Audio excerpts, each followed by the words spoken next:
Hala, bahay nila VNC sinubok ng bagyong Enting. Malaking problema ito dahil sa nakapaligid na. Isang mapagpalang araw sa inyong lahat mga kalingap, sanay hindi nyo po makalimutan na mag-like sa video na ito. At paunawa tapusin muna ang kabuuan ng video na ito mga kalingap at para malaman ang nilalaman nito. At maraming salamat po mga kalingap sa pagpatuloy na pagsuporta lalo na kay Kuya Val Santos Matubang at Kalingap Rab. Pabahay kay VNC sinubok ng bagyong Enting. At Kalingap Rab nagkaproblema dahil sa nakapalibot sa bahay kina VNC. Pero bago yun mga kalingap ay atin munang pag-usapan mga kalingap ang maging posibleng mangyayari sa mga pabahay ngayon ni Kalingap Rab at pati na rin kay VNC mga kalingap. Ang kina VNC na nga ang tinaguri ang record breaker ng mga ginagawang pabahay ni Kalingap Rab sa lahat ng mga beneficiary nito mga kalingap. At bakit ko po ito nasabi mga kalingap? Alam naman nating lahat na malaki ang budget na inilaan ni Kalingap Rab para sa pabahay ngayon kina VNC. At sa tulong na rin sa mga nag-sponsors kay VNC na siyang pinakamalaking naibigay talaga at itinulong nila para kay VNC.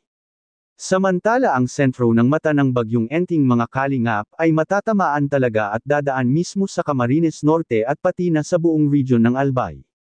Maaring masusubukan talaga ang pabahay ngayon ni Kalingap Rab para kay VNC nang dahil sa bagyong Enting mga kalingap. Kagabi nga lang ay nanalasa ang bagyong ito sa buong daet Camarines Norte at may mga pagbaha na rin sa nasasabing lugar mga kalingap. May mga ilang larawan at nagsasabi ng hindi rin basta-basta ang hagupit ng bagyong Enting doon mga kalingap lalo pa at kaya rin itong magpatumba ng mga puno at iba pa mga kalingap. Mabuti na lang at ang pabahay kina VNC ay nalalagyan na ito ng mga bakal sa second floor ng bahay nila mga kalingap. Isa rin ito sa makakapagpigil kung sakaling may bumagsak man na kahoy papunta sa ipinatayong pabahay para kay VNC. Dahil mapapansin natin mga kalingap sa pinagtayuan ng pabahay kina VNC ay maraming nakapalibot na mga punong kahoy at matatayog pa nga ito mga kalingap. Ito ang maaring magbigay malaking problema para kina Kalingap Rab kung sakaling ang mga kahoy na ito mga kalingap ay doon babagsak sa pinabahay nila kay VNC. Dali-dali nga si Kalingap Edo kaninang umaga na pinuntahan niya ang kanyang mga beneficiary at para makamusta man lang kung okay lang ba ang lahat ang mga tinutulungan nito. Marami rin ang nag-alala lalo na sa panig ng taga-subaybay ng EDSI dahil sa kakagawa lang ng bahay nila ni VNC at ang nakakadelikado pa mga kalingap ay ang mga punong nakapaligid.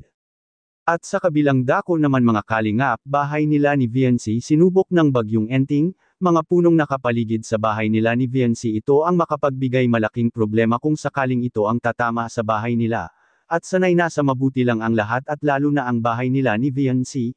Anong masasabi niyo po mga kalingap tungkol dito? Please comment and God bless you all.